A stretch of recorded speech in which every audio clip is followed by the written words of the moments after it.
जय हिंद बच्चों, welcome to my channel. आप सभी बच्चों का हार्दिक स्वागत है। Good morning, whatever you are connected, अस्सलाम वालेकुम, सुप्रभात। तो बच्चों, जैसा कि पता है हम डिस्कस कर रहे हैं बोर्ड परीक्षा के बारे में। आपको पता है 7 मार्च को आपका एग्जाम होने वाला है केमिस्ट्री का। तो मेरे प्यारे बच्चों, हम देख रहे हैं जैसा कि आपका क्या बोलते हैं हिंदी का पेपर होगा और उसके बाद कल बीते हुए कल में आपका पेपर होगा बायोलॉजी और मैथ का। तो हम ये देख पा रहे हैं बच्चों कि जो क्या कह सकते हैं यूपी एमएसपी पर आपका क्या पड़ा हुआ है, जिसको आप लोग कहते हो मॉडल पेपर। क्या कहते हो मेरे प्यारे बच्चों? Model paper. और शायद आपने इसको सॉल्व भी किया होगा। तो ये जो मॉडल पेपर है, मैं देख रहा हूँ इससे क्वेश्चन आपके बहुत रिपीट हो रहे हैं। ठीक है, तो हम आपसे ये कहेंगे कि ये जो यूपी एमएसपी पर आपका मॉडल पेपर दिया गया है, इसको आप एक बार अच्छे से जरूर सॉल्व कर लीजिए। ठीक है, इसको सॉल्व करने से आपके अंदर एक कॉन्फिडेंस आएगा कि हम पेपर में कितना कर पा रहे हैं, कितना नहीं कर पा रहे हैं। दूसरी चीज क्या होगी, टाइम मैनेजमेंट बहुत जरूरी है। कुछ बच्चों का ये रिव्यू आ रहा है कि सर टाइम नहीं मैनेज हो पा रहा है, हमको टाइम कम पड़ जा रहा है। तो इसके सबसे बड़ा रीजन क्या हो सकता है कि आप प्रैक्टिस नहीं कर रहे हो। घर पे आप प्रैक्टिस करो, एक मॉडल पेपर उठाओ और मॉडल पेपर को उठाकर आप ये देखिए कि 3 घंटे में आप उस मॉडल पेपर को सॉल्व कर पा रहे हैं कि नहीं। अगर आप घर पे कर पा रहे हैं तभी आप एग्जाम हॉल में कर पाएंगे, अदरवाइज आप एग्जाम हॉल में कर नहीं पाएंगे। मेरे प्यारे बच्चों, हम आपको यही बताना चाहते हैं कि देखिए, अगर हम बात करें चैप्टर वाइज इंपॉर्टेंट टॉपिक की, या हम बात करें न्यूमेरिकल कौन कौन से आ सकते हैं, या हम बात करें रिएक्शंस कौन कौन सी आ सकती हैं, तो ये सब कहीं ना कहीं आपको बहुत सारी चीजें पहले से ही हम बता कर रखे हैं और आपको ये सब चीजें पता भी है। ठीक है, न्यूमेरिकल में अगर हम बात करें तो मेरे प्यारे बच्चों, आप मोल ललता पर आप जरूर कम से कम 2 से 3 बार आप क्वेश्चन सॉल्व कर लीजिएगा। ठीक है मेरे प्यारे बच्चों, मोल प्रभाज, ठीक है, मोल प्रभाज, ये सब आपको पता है। ये सब जो मोललता, मोल प्रभाज, या इसी को आप कहते हो मोलंश। क्या कहते हो मेरे प्यारे बच्चों? मोलंश। ठीक है, या ये जो मोललता है, ठीक है, मोललता से रिलेटेड एक और होता है जिसको कहते हो आप मोललता।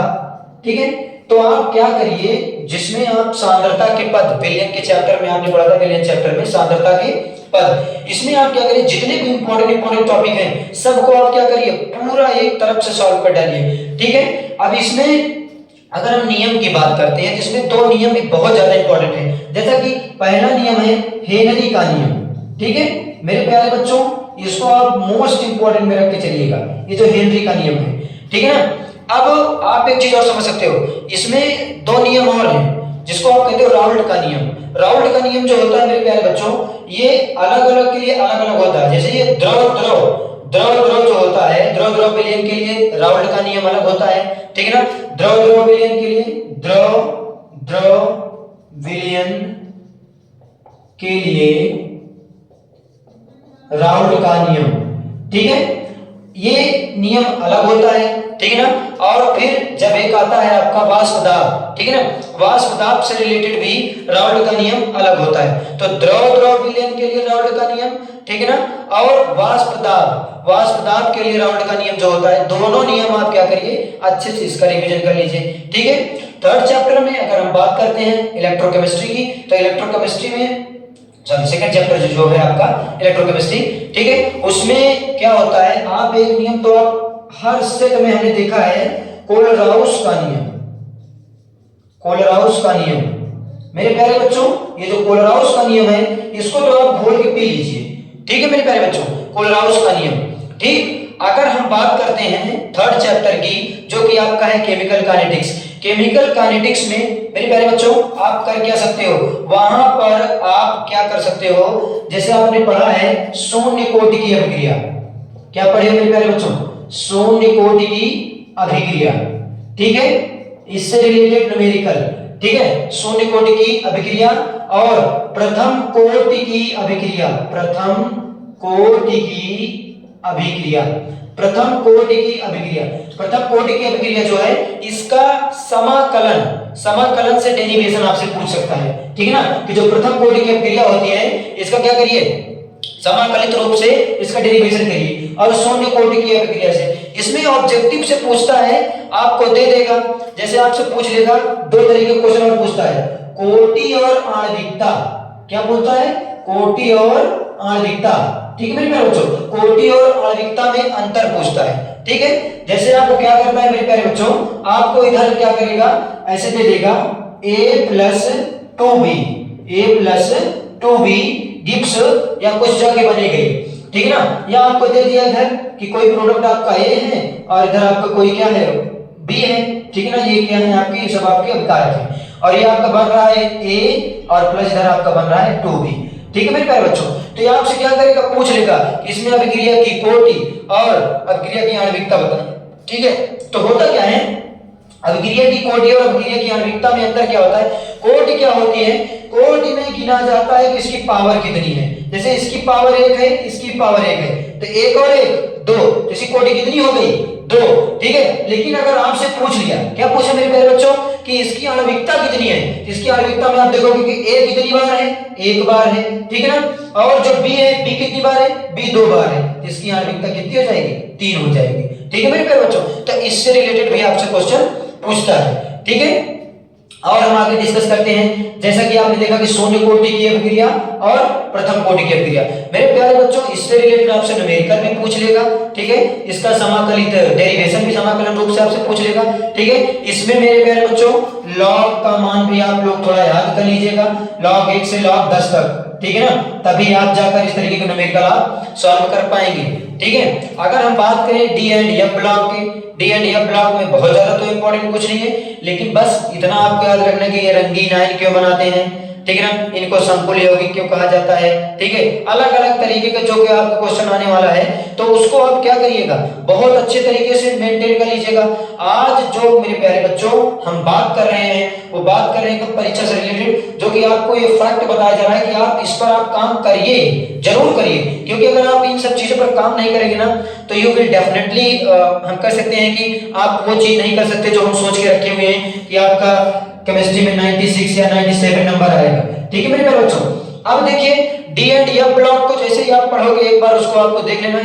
डी एंड एफ ब्लॉक एक बार देखोगे, फिर आपका आएगा कोऑर्डिनेशन कंपाउंड। कोऑर्डिनेशन कंपाउंड में, कोऑर्डिनेशन कंपाउंड में सबसे ज्यादा अगर कुछ इंपॉर्टेंट है तो वो है आईयूपीएसी।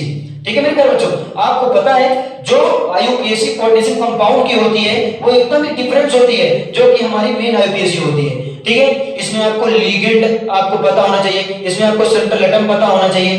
ठीक है ना, धनावेश के लिए क्या होता है, ऋणावेश के लिए क्या, धनावेश क्या होते हैं, ऋणावेश क्या होते हैं। ठीक है, निगेटिव में उसमें उसका क्या नाम होता है, साइनो क्या होता है, नाइट्रो क्या होता है। ठीक है ना, एस्टोक्ले हाइड्रोक्सी क्या होता है। ये सारी चीजें अगर आप अच्छे से पढ़े हो तभी आप आईयूपीएसी अच्छे से क्लियर कर सकते हो, अदरवाइज आप ठीक से क्लियर नहीं कर सकते हो। और आपको पता है आईयूपीएसी कम से कम आपके एग्जाम में 5 नंबर का आना है, डेफिनेटली 5 से तो कम आएगा ही नहीं।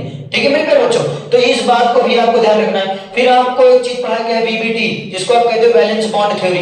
अगर आप मेरे प्यारे बच्चों बैलेंस बॉन्ड थ्योरी को नहीं पढ़े हो तो एक बार खूब अच्छे से उसका आप रिवीजन कर लीजिए। ठीक है, उसी में आप एक थ्योरी और पढ़े थे जिसका नाम था सीएफटी, जिसको आप कहते थे क्रिस्टल फील्ड थ्योरी।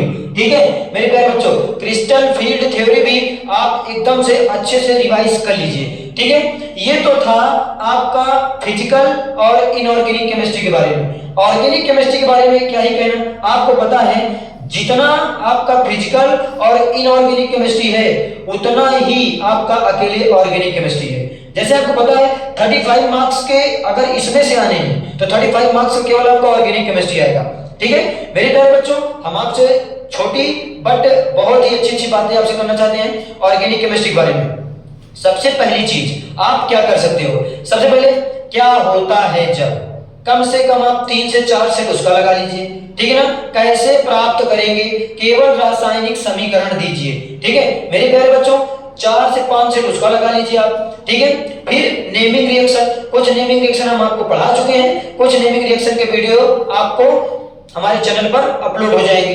ठीक है ना, तो आप बिल्कुल भी एकदम आप परेशान मत होइए। सभी के रासायनिक गुण, ठीक है ना, सभी के भौतिक गुण और बनाने की विधि एक बार खूब अच्छे से देख लीजिए। जैसे कि आप हेलोएल्केन और हेलोएरीन पढ़ रहे हैं, तो एक बार आप हेलोएल्केन का पूरा देख लीजिए कि उसकी बनाने की विधि क्या होती है, किससे किससे हेलोएल्केन बना जा सकता है, उसके रासायनिक गुण। रासायनिक गुण का मतलब मेरे प्यारे बच्चों आपको पता है रासायनिक गुण का मतलब क्या होता है, कि जैसे हमारा हेलोएल्केन है, उसको अगर हम किसी भी और अन्य अणु या परमाणु के साथ क्रिया कराएंगे तो क्या बनेगा, उसको हम क्या कहते हैं, रासायनिक गुण कहते हैं। इस तरीके से हेलोएरीन आपका होता है, ठीक है, अल्कोहल, फिनॉल, ईथर, इसका आप क्या करिए, भौतिक गुण, रासायनिक गुण, बनाने की विधि। हर चैप्टर में ऑर्गेनिक में और है क्या, इसी से रिलेटेड। जैसे भैया हम आपसे कुछ बात कर लेते हैं, हम आपको वुड्स अभिक्रिया, वुड्स फिटिंग अभिक्रिया, हुंस-डीकर अभिक्रिया, ठीक है, आपको विलियम संश्लेषण अभिक्रिया, ठीक है, कोल्बे स्मिथ अभिक्रिया, ठीक है मेरे प्यारे बच्चों। ऐसे ऐसे आपको पता है बहुत सारे, HBZ करके एक अभिक्रिया आती है,